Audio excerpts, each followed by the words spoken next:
Wizard adventures in two worlds. अध्याय 26 लेन then. कुछ ही देर बाद कार्ल वापस अस्तबल में लौट आया। आत्मा के पाउडर की कुल 6 खुराकें 12 काले पत्थरों के बदले। 10 ठीक रहेंगे चाचा। आयला ने अपने हाथों को आपस में रगड़ा, उसका छोटा सा चेहरा लाल हो गया। वे 10 काले पत्थर उसके स्टॉल पर अब तक का सबसे बड़ा एकल लेन देन थे। दूसरों से आत्मा का पाउडर खरीदने की लागत घटाने के बाद उसे लगभग 3 काले पत्थर मिलेंगे। 6 सर्विंग। कार्ल ने थोड़ा भौहें चढ़ाते हुए पाउडर की जांच करने के लिए नीचे झुकते हुए कहा, उसकी आवाज में थोड़ी नाराजगी झलक रही थी। बस इतना ही। दिवंगत पूर्व स्टॉल मालिक कोलोन के प्रति सम्मान के कारण उन्होंने उसे आत्मा का पाउडर इकट्ठा करने के लिए पर्याप्त समय दिया था, फिर भी वह केवल 6 सर्विंग ही बना पाई, जो उनके लक्ष्य से बहुत दूर थी। अंकल। आयला का चेहरा पीला पड़ गया। फिर उसने दांत पीसते हुए कहा, यह मेरी अक्षमता है। लेकिन अगर आप मुझे थोड़ा और समय दें तो मैं निश्चित रूप से और अधिक आत्मा पाउडर इकट्ठा कर सकती हूं। मैं अपनी जान की कसम खाता हूं। कार्ल ने ऊपर देखा। उसने पर्याप्त मात्रा में सामग्री न इकट्ठा करने के लिए कोई बहाना नहीं बनाया, बल्कि सीधे तौर पर अपनी अकुशलता स्वीकार की। यह कुछ हद तक अप्रत्याशित था। कोई और होता तो शायद कहता कि उसने अपनी पूरी कोशिश की है, या फिर यह कि अन्य व्यापारियों के पास आत्मा का पाउडर बचा ही नहीं है। एक दिन खड़े होकर कार्ल धीरे धीरे बोला, तुम्हारे पास एक दिन है। तुम कितना आत्मा पाउडर इकट्ठा कर सकते हो? एक दिन में। आयला ने नीचे देखा, थोड़ी देर सोचा, फिर जवाब दिया, 20 सर्विंग्स। कम से कम 20 सर्विंग्स।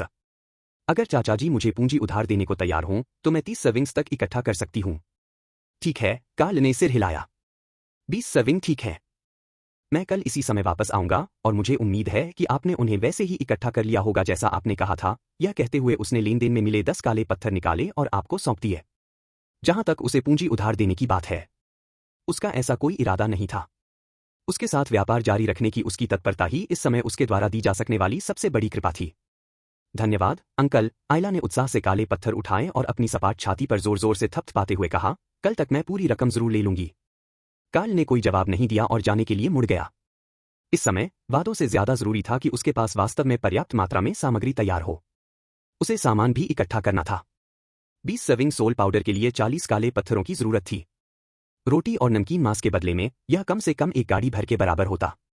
एक चक्कर काफी नहीं था। सिगर्नो शहर लौटने पर उसने बाजार जाने के लिए एक घोड़ा गाड़ी किराए पर ली, थोक में एक गाड़ी भर रोटी और नमकीन मांस खरीदा और वापस लौट आया। उसी समय दिव्य डोमेन फ्रैगमेंट का उपयोग करके उसने उन्हें अलग अलग मात्रा में ब्लैक सिटी में छिपाने के लिए भेज दिया। कार्ल का चेहरा सख्त हो गया। कई बदलावों के बाद सिगर्नो शहर लौटने पर उसने अचानक पाया कि वह अब डिवाइन डोमेन फ्रैगमेंट में प्रवेश नहीं कर सकता। इससे वह थोड़ा घबरा गया। दिव्य डोमेन फ्रैगमेंट, जो दूसरी दुनिया में जाने का उसका द्वार था, दुनियाओं के बीच यात्रा शुरू करने के बाद से उसका सबसे बड़ा तुरुप का पत्ता रहा था। अब यह सोचकर कि वह इसका इस्तेमाल नहीं कर सकता, सौभाग्यवश थोड़े समय के इंतजार के बाद उसे अपने चेतना सागर की गहराई से एक अनुभूति हुई। यह बेकार नहीं हुआ था, बल्कि थोड़े समय में हुए कई परिवर्तनों ने दैवीय क्षेत्र के टुकड़े पर दबाव डाल दिया था और उसे आराम की आवश्यकता थी। वह कम से कम एक दिन तक इसका उपयोग नहीं कर पाएगा। जब तक यह काम कर रहा है तब तक ठीक है। जब तक यह काम कर रहा है, कार्ल ने राहत की सांस ली। मुझे इस खराबी की उम्मीद नहीं थी। शुक्र है यह आपातकालीन निकास नहीं है, वरना मैं मुसीबत में पड़ जाता। अगर वह एक दिन इसका इस्तेमाल नहीं कर पाता तो उसे बस एक दिन इंतजार करना पड़ता। हालांकि वह निश्चित रूप से अयाला के साथ अपनी मुलाकात के लिए समय पर नहीं पहुंच पाता। अगले दिन कार्ल लाका मार्केट में दिखाई दिया। अंकल। जैसे ही उसने उन्हें देखा, आयला का चेहरा खुशी से चमक उठा। वह उछलकर जमीन से खड़ी हो गई। आप यहां हैं? उसने कार्ल से यह नहीं पूछा कि वह पिछले दिन क्यों नहीं आया, और न ही उसके चेहरे पर कोई नाराजगी दिखी। वह हमेशा की तरह ही मिलनसार थी। माफ करना, कार्ल ने थोड़ा सिर झुकाया। कल कुछ काम आ गया था, इसलिए मैं नहीं आ सका। कोई बात नहीं, आयला ने हाथ हिलाते हुए उदारता से कहा। मुझे आप पर भरोसा है अंकल। अगर कोई अपरिहार्य कारण न होता तो आप अपना वादा कभी नहीं तोड़ते। आप सही समय पर आए हैं अंकल। मैं कल कई और जगहों पर गई और कुल 32 सर्विंग आत्मा का पाउडर इकट्ठा किया। 32 सर्विंग्स? कार्ल की आंखें झपकी। उसकी निगाहें एक पल के लिए अयाला की बाहों पर टिक गईं, जो उसके हाथ हिलाने पर दिखाई दी। उसकी पतली बाहें निशानों से ढकी हुई थी। अयाला। हाँ? तुम्हें काले पत्थर चाहिए या खाना? कार्ल ने धीरे से पूछा।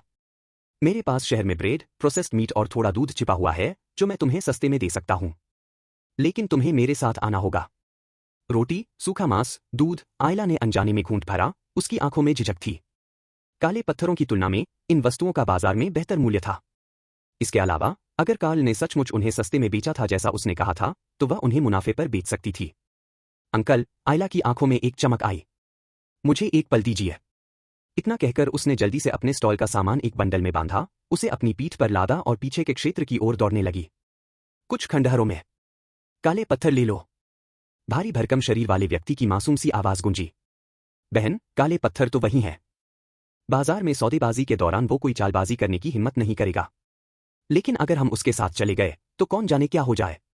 छोटी नियान की बात सही है, एक कर्कश आवाज ने कहा। सुरक्षित तरीके से पैसा कमाना किसी भी चीज से बेहतर है।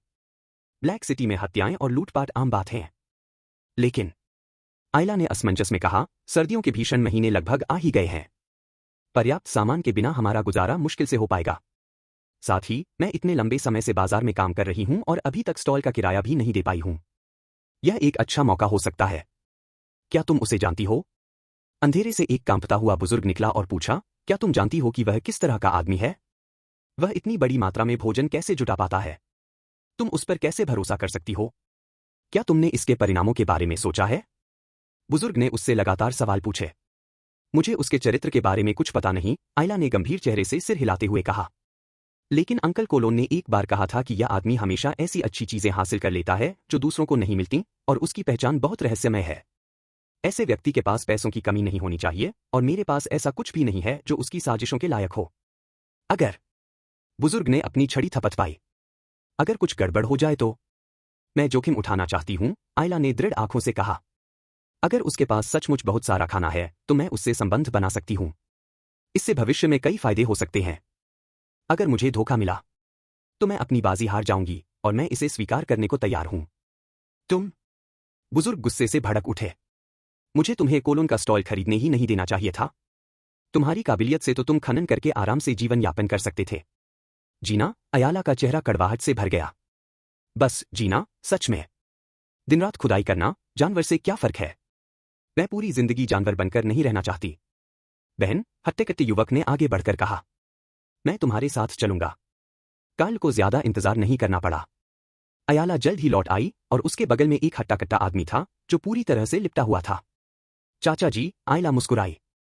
अगर खाना बहुत ज्यादा हो तो शायद मैं सारा खाना खुद नहीं ले जा पाऊंगी, इसलिए मैं अपने साथ एक साथी को लाई हूं। हम? कार्ल ने धीरे से सिर हिलाया। उसका सतर्क रहना स्वाभाविक था और उसे उस हट्टे-कट्टे आदमी से कोई खतरा भी महसूस नहीं हुआ। चलो चलें, वह मुड़ा और उन्हें अपने पीछे आने का इशारा किया। शहर में बर्फ के टुकड़े लगातार गिरते रहे। जमीन पर काली बर्फ का ढेर और मोटा होता गया, जहां छिटपुट बिखरे हुए पच्चन दिखाई दे रहे थे। कुछ ही देर में कार्ल ने अपनी आंखों से सामने एक लकड़ी की झोपड़ी की ओर इशारा किया। यह ठीक अंदर है। जैसे ही आयला आगे बढ़ने वाली थी, उसके बगल में खड़े हट्टे-कट्टे आदमी ने धीरे से हाथ बढ़ाकर उसे रोक दिया। फिर वह सावधानी से लकड़ी की झोपड़ी के दरवाजे की ओर बढ़ा। क्रीक! लकड़ी का दरवाजा खुल गया।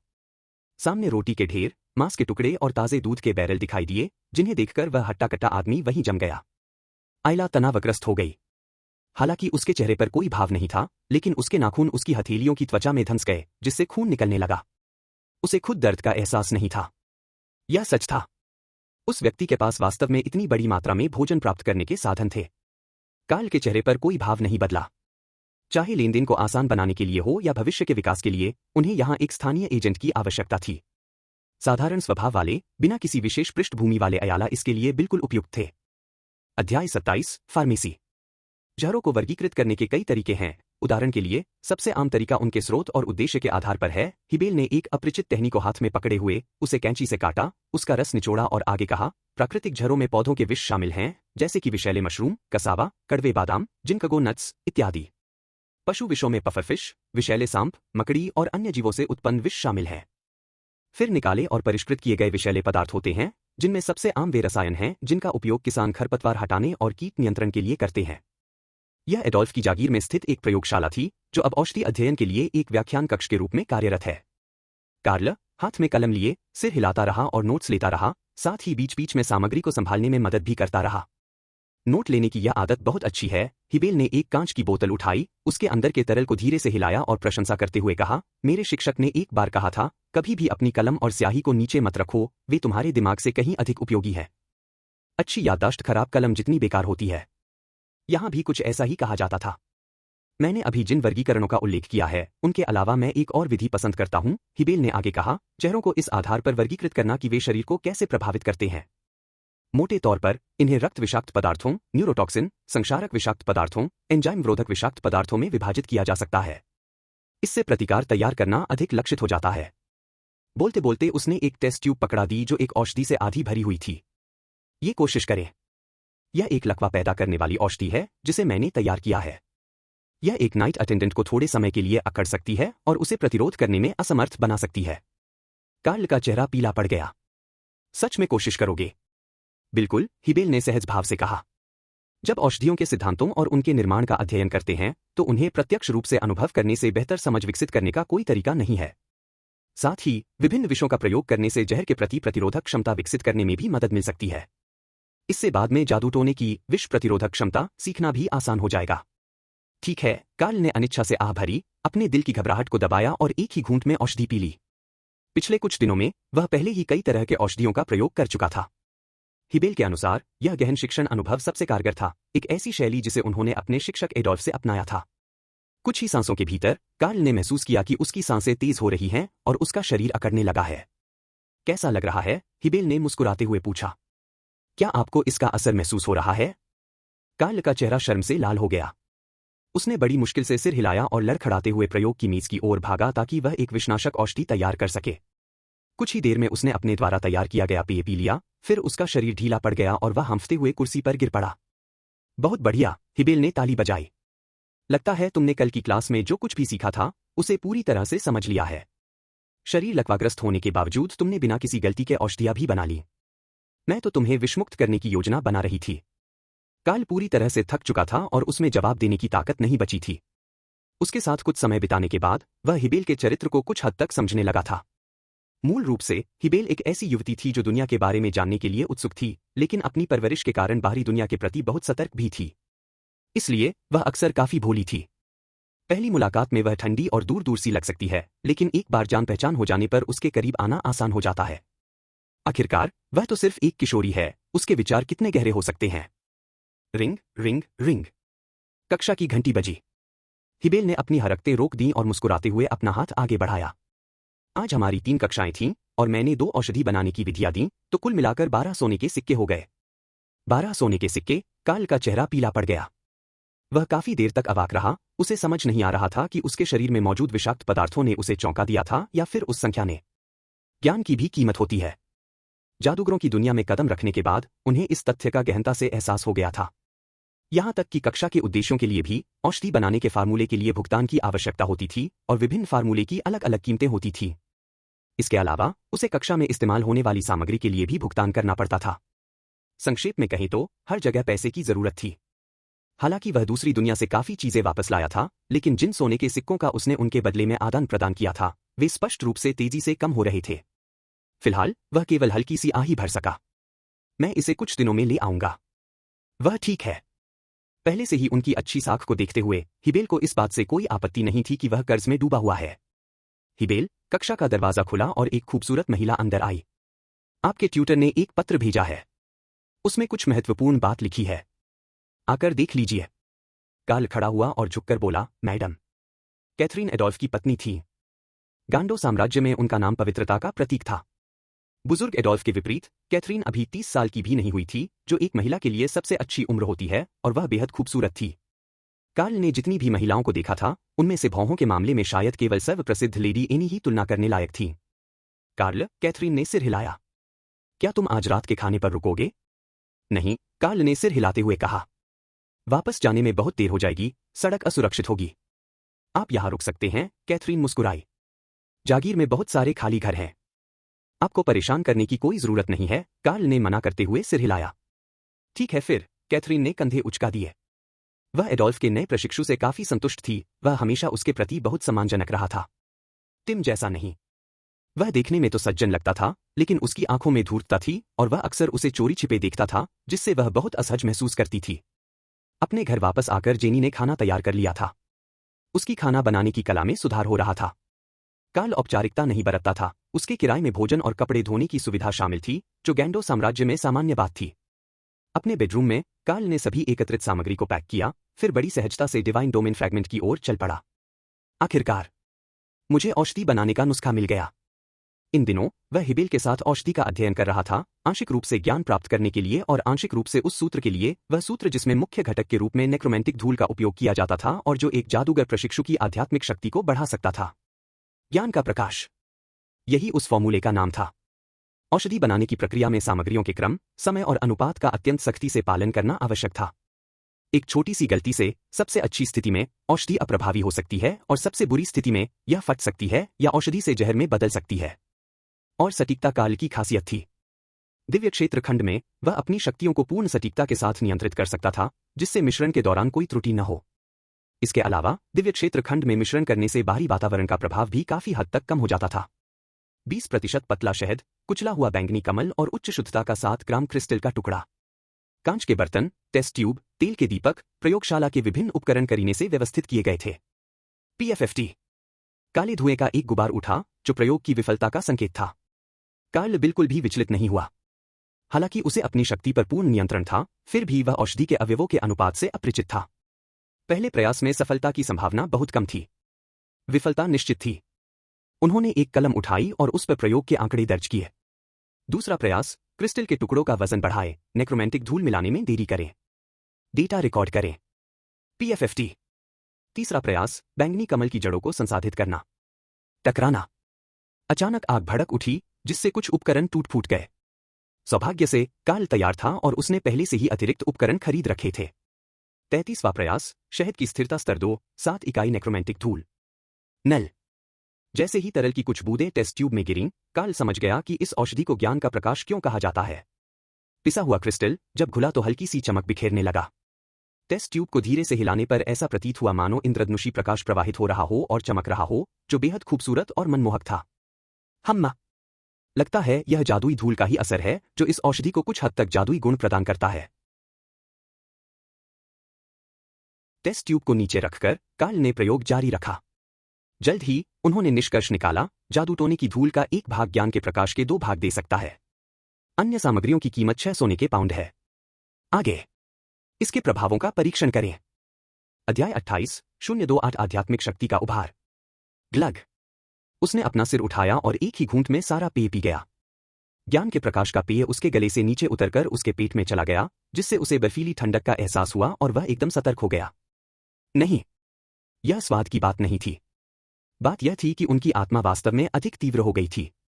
दिव्य क्षेत्र के खंड में कार्ल की आंखें झिलमिला उठीं जब उसने अपनी ध्यान विधि का अभ्यास करते हुए चुपचाप परिवर्तनों का अनुभव करने के लिए अपनी आंखें बंद कर लीं। आध्यात्मिक आंतरिक सागर।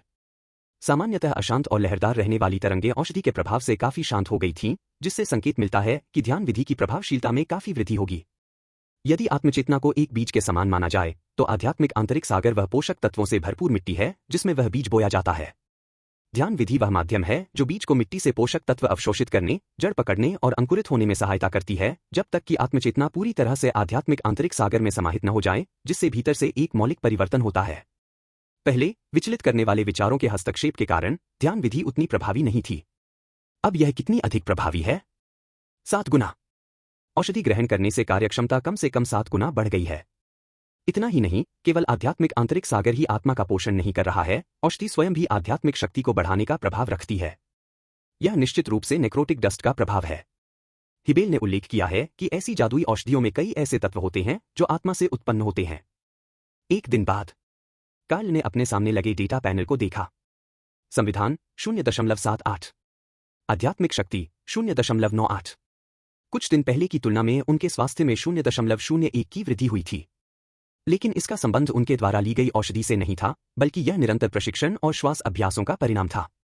आध्यात्मिक शक्ति 0.02।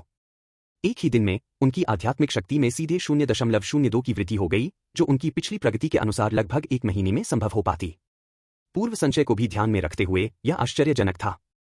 कार्ल ने मन ही मन बुदबुदाया, इसमें कोई हैरानी की बात नहीं कि हिबेल नेक्रोटिक डस्ट पाने के लिए इतना उत्सुक है। पोषण के साथ और उसके बिना प्रशिक्षण की प्रगति में जमीन आसमान का फर्क है। किसी और दिन। संविधान 0.78, आध्यात्मिक शक्ति 0.98। उसकी आध्यात्मिक शक्ति में 0.01 की और वृद्धि हुई थी, लेकिन कार्ल स्पष्ट रूप से महसूस कर सकता था कि औषधि का प्रभाव अब नगण्य था। 2 दिनों में लगभग 0.03 की वृद्धि हुई। मेरी विधि से नेक्रोटिक डस्ट के एक भाग से विजडम स्लाइट की 2 औषधियां बनाई जा सकती हैं। मेरे पास अभी भी नेक्रोटिक डस्ट के 13 भाग हैं। यह थोड़े समय के लिए पर्याप्त होगा। यदि वह नेक्रोटिक डस्ट हिबेल को दे दे तो वह अपनी तकनीकों और पेशेवर उपकरणों से विजडम स्लाइड की 3 से 4 औषधियां बना सकती है। हालांकि इससे उसका भेद खुल जाएगा जो अवांछनीय था। आध्यात्मिक शक्ति में वृद्धि से मंत्रोच्चारण की गति में भी उसी अनुपात में तेजी आएगी और लघु मंत्र बल क्षेत्रों की शक्ति में वृद्धि होगी। कार्ल ने अपने हाथ पैर फैलाए और सोचने लगा, यह तलवारबाजी के अभ्यास में भी सहायक है। यह दिव्य क्षेत्र खंड में स्पष्ट नहीं था। अधिक आध्यात्मिक शक्ति का अर्थ है भौतिक शरीर पर बेहतर नियंत्रण, लेकिन दिव्य क्षेत्र खंड में पूर्ण नियंत्रण संभव था, इसलिए कोई अंतर नहीं दिखा। वास्तविक दुनिया में लौटने पर ही इस अंतर का अनुभव होता है। इसीलिए माइल्स ने तलवारबाजी का अभ्यास न करने के बावजूद एक पतली तलवार से ही एक नाइट अटेंडेंट को हरा दिया। एक मध्यवर्ती जादूगर प्रशिक्षु की आध्यात्मिक शक्ति उसे अपने शरीर को अधिक सटीक रूप से नियंत्रित करने और तेजी से चलने की क्षमता देती है। एक उन्नत जादूगर प्रशिक्षु बिना प्रशिक्षण के भी एक सामान्य नाइट अटेंडेंट से अधिक शारीरिक क्षमता रख सकता है। यही कारण है कि मेरे गुरु एडोल्फ अपनी उम्र के बावजूद भी इतनी फुर्ती से चलते हैं। सर। जैसे ही तलवार की छाया पीछे हटी, कार्ल के चेहरे पर गंभीरता के भाव आ गए। फिर युद्ध कौशल, केल स्लैश। 4 परछाइयां। एक साथ 4 परछाइयों को घुमाना और साथ ही तलवार को भी, कुल मिलाकर 5 हो गए। एक नाइट अटेंडेंट के लिए यह कोई कमजोरी नहीं थी। यह पहली बार था जब कार्ल ने डिवाइन डोमेन फ्रैगमेंट के बाहर 4 परछाइयों को घुमाया था। Black city. धुंधली काली धूल के साथ मिले बर्फ के टुकड़े आखिरकार गिरने बंद हो गए। हालांकि तापमान में अचानक गिरावट के कारण शहर के भीतर जमीन पर जमी बर्फ में बदल गई। यहां तक कि नाइट अटेंडेंट जैसे अतिथियों को भी यहां मोटे वस्त्र पहनने पड़ते थे।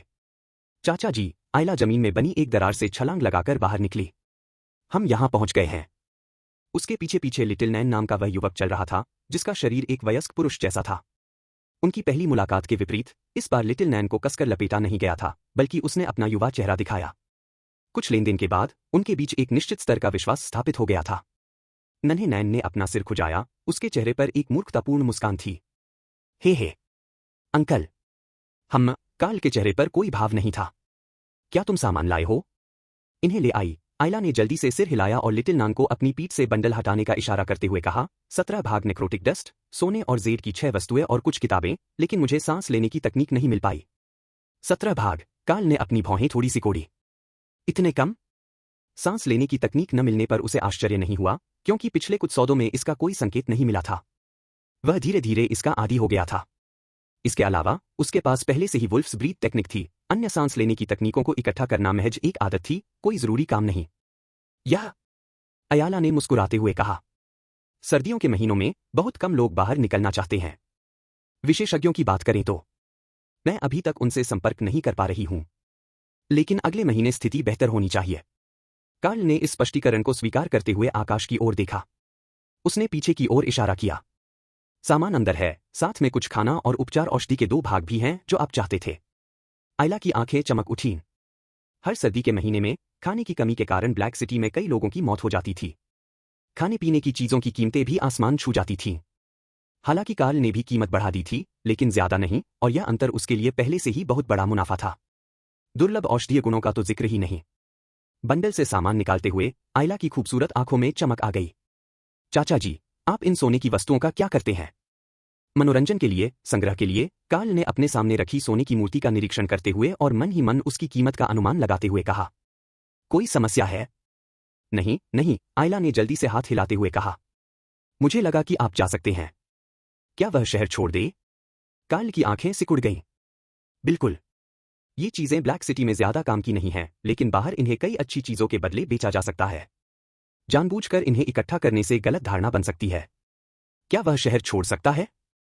क्या इसीलिए वह ये चीजें इकट्ठा कर रहा है? नहीं, कार्ल ने धीरे से कहा। अगर आपको शहर से बाहर निकलने का कोई रास्ता पता हो तो मुझे जरूर बताएं। हाँ, आयला ने जोर देकर सिर हिलाया। मैं सबसे पहले अंकल को ही बताऊंगी। आयला अचानक पीछे मुड़ी, उसके चेहरे पर अनिश्चितता का भाव था। हलचल मची है। बिल्कुल, कार्ल का चेहरा भी गंभीर हो गया। वह अयाला की असाधारण संवेदनशीलता को देखकर थोड़ा हैरान भी था। उसने खुद भी इसका अभी अभी पता लगाया था। चलो पहले चलते हैं। धमाका। उसके बोलने से पहले ही दूर से आती कदमों की आहट अचानक तेज शोर में बदल गई, साथ ही बर्फ और धूल के बवंडर की आवाज भी सुनाई दी। गोरलोन, तुम बच नहीं सकते। आह! गुस्से भरी चीखें और टक्करों की आवाजें आपस में घुल मिल गईं, जैसे जैसे अराजक कदमों की आहट करीब आती गई। जाओ, कार्ल का दिल बैठ गया।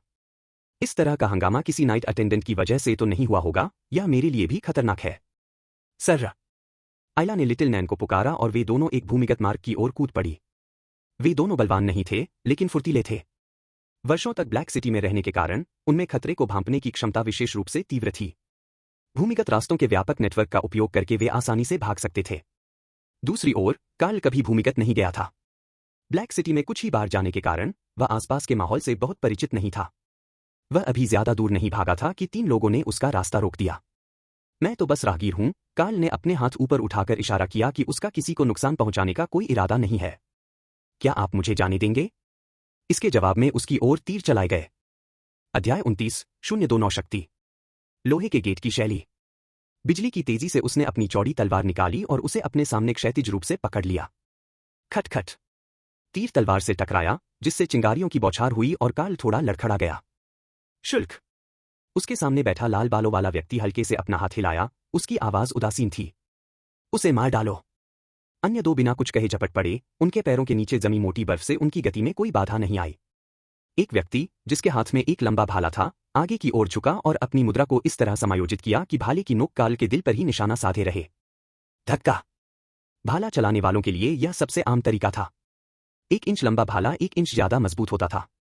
लंबे भाले और शरीर के वजन के साथ जोरदार प्रहार से जंगली जानवर को आसानी से भेदा जा सकता था। तेज, सटीक, निर्दयी। स्पष्ट रूप से यह कोई नाइट अटेंडेंट नहीं था, लेकिन इस प्रहार की शक्ति एक साधारण नाइट अटेंडेंट की शक्ति से कम नहीं थी। दूसरा व्यक्ति, जिसके पास एक लंबा चाकू था, तेज और छोटे कदमों से आगे बढ़ा, उसकी निगाहें कार्ल पर टिकी हुई थीं, वह किसी भी क्षण हमला करने के लिए तैयार था। सिगर्नो शहर के हत्यारों और अग्निचोरों की तुलना में ये लोग स्पष्ट रूप से दूसरों से लड़ने में अधिक कुशल थे। या यूं कहें कि उनमें से हर एक युद्ध के घावों से ग्रसित और अनुभवी था। क्लांग। टक्कर की आवाज सुनाई दी। कार्ल ने लंबे भाले को रोकने के लिए अपनी चौड़ी तलवार घुमाई, जिससे उसका शरीर चाकू चलाने वाले व्यक्ति से टकरा गया। उस प्रचंड बल से जमीन पर जमी बर्फ चकनाचूर हो गई। बर्फ के टुकड़े उड़कर बिखर गए और तीनों आकृतियां उनमें उलझ गईं। भयंकर हड़ताल। टकराना। उनमें से एक लड़खड़ाकर पीछे हट गया। इस मौके का फायदा उठाते हुए कार्ल की निगाहें तेज हो गईं। शून्यवृत्त जादू, कमतर मंत्र बल क्षेत्र। एक अदृश्य शक्ति क्षेत्र अचानक प्रकट हुआ और उसने पूरे इलाके को घेर लिया। हमला करने वाले दोनों व्यक्तियों के चेहरे के भाव एकदम बदल गए। बल क्षेत्र के प्रभाव से उनकी चाल धीमी हो गई और उनके हमले लड़खड़ाने लगे, उनके पहले के निर्बाध समन्वय में खामियां दिखाई देने लगीं। धर्मा मुहर। PFFT।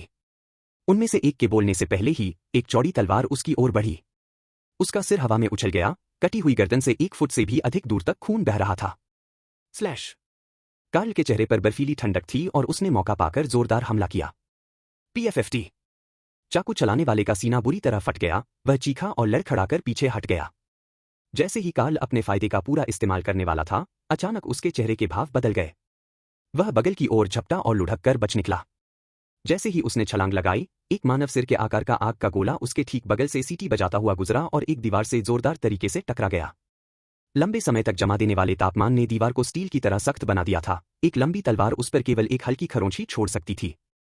अब आग का गोला दीवार से टकराया और जोरदार विस्फोट हुआ, जिससे उसमें एक छेद हो गया और आसपास की बर्फ और हिम पिघल गई। अगर यह किसी इंसान को लग जाता, तो एक नाइट अटेंडेंट भी शायद मौके पर ही जलकर राख हो जाता। यह किस तरह की रणनीति थी? जादू टोना? दिल की धड़कन तेज हो रही थी। कार्ल ने बिना किसी झिझक के लाल बालों वाली लड़की पर हमला कर दिया। उसी ने अपना हाथ उठाया था और आग का गोला दागा था। ब्लैक सिटी में जिन अन्य लोगों से वह मिला था, उनसे यह अलग था। लाल बालों वाले व्यक्ति के वस्त्र आलीशान थे, बाल चिकने थे और चेहरा बेदाग था। यहां तक कि उसके चमड़े के जूते भी बिल्कुल साफ थे, जो दूसरों से कहीं अधिक उच्च दर्जे का संकेत देते थे। स्विश। कार्ल के हमले का सामना करते हुए उस लाल बालों वाले व्यक्ति ने कोई जादू नहीं किया। इसके बजाय उसने अपनी कमर से तलवार निकाली और जैसे ही उसने उसे घुमाया, तलवार की धार धुंधली सी परछाई के रूप में दिखाई देने लगी। इतनी तेज गति! एक नाइट अटेंडेंट, और निश्चित रूप से कोई नया उन्नत नाइट अटेंडेंट नहीं। हाँ! कार्ल ने धीमी सी चीख निकाली और उसकी गति एक बार फिर बढ़ गई। युद्ध कौशल, तूफानी वार। 4 परछाइयां प्रकट हुईं और असली विशाल तलवार में विलीन हो गईं। पल भर में 5 तलवारों की परछाइयों ने उसके प्रतिद्वंद्वी को घेर लिया। Zero circle magic lesser spell force field की सहायता से कुछ मीटर के दायरे में ही हवा घनी होती हुई प्रतीत हुई। टिंग, क्लांग। टक्करों की गड़गड़ाहट मूसलाधार बारिश की तरह थी। लाल बालों वाले व्यक्ति ने स्पष्ट रूप से अदृश्य सुरक्षा क्षेत्र की कल्पना नहीं की थी। उसके चेहरे के भाव में अचानक बदलाव आया, लेकिन उसकी हरकतें संयमित रहीं। खटखट। उसने इसे रोक दिया। हालांकि वह स्पष्ट रूप से अपनी सीमा तक तनावग्रस्त दिख रहा था, लेकिन अपने मजबूत बुनियादी कौशल पर भरोसा करते हुए उस लाल बालों वाले व्यक्ति ने हमले को रोकने में कामयाबी हासिल की। हम्फ। अपनी लंबी तलवार के एक झटके से दोनों हवा में ही आपस में भिड़ गए। अचानक कहीं से एक प्रकाश की किरण प्रकट हुई। काली नगरी के चिरस्थायी अंधकार के आदी लोगों के लिए वह चमक असहनीय थी। प्रकाश का जादू। लाल बालों वाले उस व्यक्ति ने सहज रूप से अपनी आंखें बंद कर लीं, फिर तुरंत अपने खतरे को पहचान लिया। धत तेरी की। PFFT। चौड़ी तलवार ने वार किया और लाल बालों वाले व्यक्ति के पेट में एक लंबा घाव कर दिया। कार्ल ने पलटकर फिर से जोरदार प्रहार किया और उस व्यक्ति की जान ले ली। मरना। कार्ल हाथ में चौड़ी तलवार लिए भारी सांसें लेते हुए खड़ा था, उसकी निगाहें बचे हुए आखिरी आदमी पर टिकी हुई थी। चाकू चलाने वाला व्यक्ति बुरी तरह घायल हो गया। एक पल के बाद जमीन पर 3 शव बिखरे पड़े थे, उनके चारों ओर गर्म खून जमा हो रहा था। कार्ल का चेहरा भी पीला पड़ गया था। ब्लैक सिटी के लोग बेहद क्रूर थे। पूर्णतः प्रतिकूल स्थिति में भी वे जान की बाजी लगा देंगे, यह विशेषता कट्टरपंथी फायर स्टीलर्स से बिल्कुल अलग है। क्रूर और विषैले स्वभाव के ये लोग मानव जीवन को, दूसरों के जीवन को भी अर्थहीन समझते थे। शायद अश्वेत नगरी के वातावरण ने ही उनके ऐसे स्वभाव को जन्म दिया था। हाँ। लाल बालों वाली लड़की के शरीर की तलाशी लेते हुए कार्ल असमंजस में दिख रहा था। कोई शैतानी वस्तु तो नहीं मिली, उसने बुदबुदाया।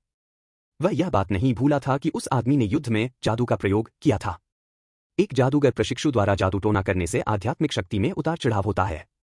आम लोग इसे महसूस नहीं कर पाते, लेकिन कार्ल, जो खुद भी एक जादूगर प्रशिक्षु है, इसे अनदेखा नहीं कर सकता था। उस समय कोई स्पष्ट आध्यात्मिक शक्ति में उतार चढ़ाव नहीं हुआ था। ऐसा केवल तभी होता है जब किसी शक्तिशाली वस्तु का उपयोग करके मंत्रों का उच्चारण किया जाता है। फिर भी शव पर कोई भी राक्षसी वस्तु नहीं मिली। अजीब। अपनी ठुड्डी सहलाते हुए कार्ल की आंखों में चमक आ गई। वह नीचे झुका और लाल बालों वाली महिला के शव से कपड़े उतारने लगा। अचानक उसकी नजर लाश के बाएं हाथ पर पड़ी। स्विश। धड़ाम। उसकी चौड़ी तलवार चमकी और उसने साफ साफ हाथ काट दिया। उसने कटे हुए अंग को कपड़े में लपेटा और दूसरों के आने से पहले जल्दी से वहां से चला गया। एक पल के बाद घटनास्थल पर कई शख्सियतें नजर आईं। लाल बालों वाली लड़की मर गई है, एक व्यक्ति शव के पास दुबका हुआ था और दबी हुई आवाज में बोला। जिस व्यक्ति ने यह किया वह कुशल था, उसने थोड़े समय में ही 3 लोगों को मार डाला। नाइट अटेंडेंस में यह व्यक्ति निश्चित रूप से एक विशेषज्ञ है। उन्होंने लाल बालों वाली लड़की की धर्म मुहर भी ले ली। शव का निरीक्षण कर रहे व्यक्ति ने अपना सिर उठाया, जिससे एक कोमल और सुंदर चेहरा दिखाई दिया। बड़े भाई, क्या सिकल एसोसिएशन के पास ऐसा कोई विशेषज्ञ है? कुछ ही दूरी पर एक हट्टा-कट्टा आदमी खड़ा था, मानो कोई विशालकाय भालू हो। उसने सवाल सुनकर अपना सिर हल्का सा हिलाया। नहीं, उसने मुट्ठी हवा में भींच ली। स्किथ एसोसिएशन के 5 नेता, जिनमें गोलोन भी शामिल था, मेरे हाथों मारे गए। तो फिर यह काम किसी और ने किया होगा, महिला ने कंधे उचका दिए। हालांकि एक साथी की मौत हो गई थी, लेकिन उसके चेहरे पर कोई सहानुभूति नहीं दिखी। रेड हेयर का ऐसे माहिर से सामना होना वाकई दुर्भाग्यपूर्ण था। जांच करो, उस हट्टे-कट्टे आदमी ने धीमी आवाज में कहा। जो कोई भी हमारे भाईचारे के किसी सदस्य की हत्या करेगा, चाहे वह कोई भी हो, उसे इसकी कीमत चुकानी होगी। हाँ, महिला ने सिर हिलाया और धीमी सी सीटी बजाई। देखते ही देखते आसपास की धरती कांप उठी। चूहे अंधेरे कोनों से निकलकर जमीन को सूंघते हुए चारों दिशाओं में बिखर गए। दिव्य क्षेत्र का अंश। कार्ल ने वस्तुओं के ढेर में से एक चौड़े मुंह वाला कांच का पात्र उठाया और उसे एक प्रयोगात्मक ठोस बनाने वाले तरल से भर दिया। अंत में उसने उस लाल बालों वाली लड़की की बाह को उसमें डुबो दिया। वह उस हाथ को किसी विकृत सनक के कारण नहीं, बल्कि उस पर उकेरे गए पैटर्न के कारण वापस लाया था। कार्ल ने अपनी ठुड्डी पर हाथ रखा और सोचने लगा। एक जादुई मॉडल। बाह पर बने निशान जटिल और विचित्र थे। लंबे समय तक देखने से चक्कर आ सकते थे, ठीक उसी तरह जैसे किसी जादुई मॉडल को देखने पर होता है। लाल बालों वाला वह व्यक्ति न तो जादूगर का प्रशिक्षु था और न ही उसके पास कोई दैवीय वस्तुएं थीं। वह मंत्रों का उच्चारण करने में सक्षम था, संभवतः इन आकृतियों के कारण। उसने सोचा कि क्या इन्हें समझा जा सकता है? जादूगरों के लिए मैजिक मॉडल का विश्लेषण करना एक अनिवार्य अनुशासन था। अन्यथा किसी विकराल वस्तु को प्राप्त करने पर कोई उसके सक्रियण की विधि या उसके द्वारा प्रतिरूपित जादू टोने को कैसे समझ पाएगा? इन सब के लिए विश्लेषण की आवश्यकता थी। हालांकि एक नौसिखिए के लिए मैजिक मॉडल का विश्लेषण करना कोई आसान काम नहीं था, भले ही वह अपेक्षाकृत सरल ही क्यों न हो। क्या ऐसा हो सकता है कि इस परलोक में भी जादू टोना हो? हम्मा। या शायद इसे धर्म मुहर कहते हो। कार्ल ने धर्म सील के बारे में पहले भी सुना था, लेकिन उसका संपर्क आम लोगों तक ही सीमित था, इसलिए उसका ज्ञान सतही था। कार्ल सोचने लगा, शायद मुझे ब्लैक सिटी की खोजबीन में और अधिक प्रयास करना चाहिए। वह साधारण व्यक्ति नहीं था जिसे एक अनजान दुनिया में सावधानी से कदम रखना पड़ता था। वह अब एक नाइट अटेंडेंट और एक जादूगर का प्रशिक्षु था जिसके पास युद्ध कौशल की काफी क्षमता थी। लाल बालों वाले योद्धा की ताकत कम नहीं थी, उसने बल क्षेत्र से प्रभावित होने के बावजूद भी युद्ध कौशल का डटकर सामना किया था। हालांकि वह शायद दाना के बराबर का योद्धा नहीं था, लेकिन उसके करीब होना चाहिए था, फिर भी कार्ल ने उसे मार डाला था। इस हिसाब से कार्ल की ताकत एक उच्च स्तरीय नाइट अटेंडेंट के बराबर थी। हाल ही में प्राप्त जानकारी के आधार पर ब्लैक सिटी के सबसे शक्तिशाली व्यक्ति मात्र नाइट थे। एक उच्च स्तरीय नाइट अटेंडेंट किसी भी गुट में एक विशिष्ट विशेषज्ञ होता था। हालांकि सुरक्षा के लिहाज से और दूसरी तरफ से संभावित निगरानी से बचने के लिए उन्होंने अगले कुछ दिनों तक वहां न जाने का फैसला किया। उन्होंने उचित समय का इंतजार किया। अध्याय 30 जिनसले। ईश्वर के जन्म का दिन नजदीक आ रहा था और एक वार्षिक भव्य उत्सव के रूप में सिगर्नो शहर ने अपनी सजावट जल्दी शुरू कर दी थी। पेट्रोल हॉल भी इसका अपवाद नहीं था। कैरी ने अपने मोटे शरीर को मरोड़ते हुए खिड़की के ऊपर एक देवी की मूर्ति टांगने की कोशिश की और बुदबुदाते हुए कहा, इस बार बड़े अधिकारी काफी उदार रहे हैं। भगवान के जन्मदिवस के उपलक्ष्य में हमें पिछले साल की तुलना में दुगनी राशि मिली है। यहां तक कि बाहर के मुख्य द्वार की भी मरम्मत करानी पड़ेगी। मौसम ठंडा होने के कारण कार्ल ने आज कश्मीरी लबादा पहन लिया था और एक आराम कुर्सी पर लेटकर किताबों के पन्ने पलट रहा था। यह सुनकर उसने लापरवाही से सिर हिलाया, सचमुच? लगता है कि वे हमें भी काफी अच्छे लाभ देंगे। हाँ, कैरी कुर्सी से नीचे उतरा, हल्की सांस लेते हुए उसने मुड़कर देखा, उसकी नजर कार्ल के हाथों में मौजूद किताब पर पड़ी। शरीर रचना विज्ञान? क्या तुम डॉक्टर बनने के लिए अपना करियर बदलने की सोच रहे हो? सीखने का सिलसिला कभी खत्म नहीं होता, कार्ल हंसा। मैंने सुना है कि शहर में एक डॉक्टर रॉबर्ट हैं जो अपनी चिकित्सा कुशलता से खूब पैसा कमाते हैं। भला कौन उनसे ईर्ष्या नहीं करेगा? रॉबर्ट, कैरी ने सिर हिलाया। मैंने उसका नाम कभी नहीं सुना। हालांकि वह कुलीन परिवार से था, लेकिन उसका रहन-सहन उच्च स्तर का नहीं था और जिन लोगों से वह अक्सर मिलता जुलता था वे भी धनी नहीं थे। इसलिए यह स्वाभाविक था कि उसने उसके बारे में नहीं सुना था। इसी बात पर कैरी ने अपनी कुर्सी खिसकाई और सजावट को ठीक किया। क्या तुम मदद नहीं करोगे? तुम ये छोटी मोटी चीजें खुद संभाल सकते हो। थोड़ा बहुत हिलने डुलने से तुम्हारा वजन भी कम हो सकता है, कार्ल ने सिर हिलाया। मुझे और भी जरूरी काम करने हैं। इतना कहकर उसने पास में रखे गर्म शराब के मग को उठाया और धीरे धीरे उसे पीने लगा। उसके चेहरे पर संतोष का भाव था। वह वास्तव में महत्वपूर्ण मामलों में व्यस्त था। वह लाल बालों वाले व्यक्ति के कटे हुए हाथ पर बने जादुई मॉडल को डिकोड करना चाहता था, जिसके लिए निस्संदेह शरीर रचना विज्ञान के ज्ञान की आवश्यकता थी। भूल जाओ, कैरी ने अवाक होकर सिर हिलाया और अपने काम में व्यस्त रहते हुए कहा, क्या तुमने सुना है कि लापता पिशाच हाल ही में फिर से प्रकट हुआ है? कार्ल ने हैरानी से ऊपर देखा। क्या हुआ? चर्च के नाइट वॉचर संगठन द्वारा सूखे शवों के मामले को अपने हाथ में लेने के बाद से उसे इसके बारे में काफी समय से कोई खबर नहीं मिली थी। उसने सोचा था कि मामला पूरी तरह से सुलझ गया है, लेकिन उसे इसके दोबारा सामने आने की उम्मीद नहीं थी। मैंने सुना है, कैरी ने अपनी बात रोकते हुए कहा, पिशाच और अग्निचोर एक ही समूह नहीं है और शहर में छिपे अग्निचोरों के खिलाफ चर्च द्वारा चलाए गए अभियान में भी पिशाच का पता नहीं चल पाया। क्या वो एक ही समूह नहीं थे? कार्ल ने पलकें झपकाईं। तो शुरू में हाँ, हम उन लोगों का पीछा कर रहे थे और उन्होंने जानबूझकर हमें आग चोरों के ठिकाने तक पहुंचाया होगा। उस समय की स्थिति को देखते हुए अचानक घुसपैठ करने वाले गश्ती दल का सामना करते हुए अग्निचोरों ने भी जल्दबाजी में प्रतिक्रिया दी। अन्यथा एक मध्यवर्ती जादूगर प्रशिक्षु द्वारा संरक्षित ठिकाने पर केवल कुछ गश्ती अधिकारियों की मौत नहीं होती। इससे संकेत मिलता है कि सूखे शव का मामला और अग्निचोरों का कोई सीधा संबंध नहीं है। वे शायद विरोधी गुटों से संबंधित हों, इसीलिए जानबूझकर एक दूसरे के ठिकानों की ओर ध्यान भटकाया गया। इसका अंदाजा लगाना मुश्किल नहीं था। चर्च को अभी अभी इस बात का एहसास हुआ था, वे बेहद सुस्त थे। ऐसा लगता था कि हर जगह आलसी लोग मौजूद हैं। कमांडर डाना सूखे शव के मामले की जांच के लिए आवेदन कर रही हैं, कैरी ने कहा। ऐसा लगता है कि वह इस मामले को सुलझाने के लिए दृढ़ संकल्पित हैं, लेकिन मैं आपको सलाह दूंगा कि आप इससे दूर रहें। बेशक, कार्ल ने कंधे उचकाते हुए कहा। यह मेरा काम नहीं है। वैसे, उस घर का क्या हुआ जिसे ढूंढने में तुम मेरी मदद कर रहे थे? तुमने काफी समय से उसका जिक्र नहीं किया है। मैं अभी भी तलाश कर रहा हूं, कैरी ने जवाब दिया। आपको एक आंगन चाहिए, शहर में एक शांत जगह चाहिए और कीमत बहुत ज्यादा नहीं होनी चाहिए। इसमें थोड़ा समय लगेगा। औषधि बनाने और मार्शल आर्ट का प्रशिक्षण करने दोनों के लिए जगह की आवश्यकता होती थी। कार्ल का वर्तमान किराए का घर बहुत छोटा था और शोर मचाने के लिए अनुकूल नहीं था, जिससे कई असुविधाएं होती थीं। यह समस्या तब और भी बढ़ गई जब औषधि बनाने के लिए खरीदी गई वस्तुएं बढ़ती जा रही थीं। दिव्य क्षेत्र का छोटा सा हिस्सा धीरे धीरे अपर्याप्त होता जा रहा था, इसलिए नया निवास स्थान खोजना अपरिहार्य हो गया था। कुछ देर सोचने के बाद कार्ल ने कहा, कीमत के बारे में मैं शायद थोड़ा और लचीला रुख अपना सकता हूं। ओह, कैरी ने अपनी भौहें ऊपर उठाईं। क्या तुम्हें हाल ही में अचानक बहुत पैसा मिला है? संपत्ति खरीदना कोई छोटी रकम नहीं थी और कार्ल के वेतन स्तर को देखते हुए इसे कम समय में हासिल करना मुश्किल होगा। हमारे परिवार की हमेशा से ही एक प्रतिष्ठित विरासत रही है, इसलिए कुछ पुरानी बचत बचाकर रखना बिल्कुल स्वाभाविक है, कार्ल ने सहजता से समझाया। घर ढूंढने के बारे में आपको इसमें और अधिक प्रयास करना चाहिए। मुझे तुमसे ईर्ष्या हो रही है, कैरी ने आह भरी। मैं समझती हूं। मैं तुम्हारे लिए आजकल और भी लोगों से पूछताछ करूंगी। लेकिन आजकल तुम किस काम में व्यस्त हो? तुम तो दिन रात मुश्किल से ही दिखाई देती हो। व्यस्त हूं, कार्ल ने अपनी जेब घड़ी निकाली और समय देखा। छुट्टी है। कल रात हिम और हिम की देवी ने अपना आशीर्वाद बरसाया और पूरे सिगर्नो शहर को चांदी जैसी चमक से ढक दिया। सड़कों पर पैदल चलने वालों की संख्या में काफी कमी आई। बड़ी प्यादा दुकान। ओल्ड निक ने रुमाल से अपने हाथ पोंछे और उसके सामने बैठ गया। बैरन, तुम फिर से यहां आ गए हो? हाँ, कार्ल ने अपनी छड़ी एक तरफ रख दी और आह भरी। परिवार का पुराना भंडार लगभग खत्म हो चुका है। मुझे डर है कि मैं अब ज्यादा समय तक नहीं आ पाऊंगा। बोलते बोलते उसने अपनी जेब से एक लंबा लकड़ी का डिब्बा निकाला और उसे खोलकर अंदर एक नाजुक हेयरपिन दिखाई। महंगी चीजें बेचने से अक्सर बहुत ज्यादा ध्यान आकर्षित होता है। बिल्कुल अभी की तरह। बूढ़ा निक कार्ल को पहले से ही नियमित ग्राहक मानता था। हर बार जब वह आता, निक खुद उसके लेन देन संभालता था, इसलिए वे एक दूसरे को अच्छी तरह से जान चुके थे। दरअसल कार्ल परेशानी से बचने के लिए अलग अलग नामों से कई कंसाइनमेंट स्टोर्स में सामान बेचता था।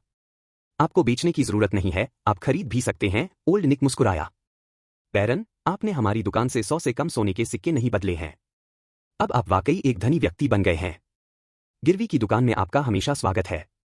कार्ल ने अपना सिर हिलाया। उसने काफी सारे सोने के सिक्के बदले थे। खुले और गुप्त दोनों तरह के लेन देन को मिलाकर यह संख्या 100 से कहीं अधिक थी, फिर भी उसका खर्चा उससे कहीं अधिक था। जादूगरी, एक ऐसा पेशा जिसमें पैसा बेतहाशा खर्च होता है, खासकर औषधि बनाने में। 100 सोने के सिक्के देखने में तो काफी लगते हैं, लेकिन कुछ जड़ी बूटियों और कुछ प्रयोगों में ही वे पल भर में खर्च हो जाते हैं और लगभग सारा पैसा खत्म हो जाता है।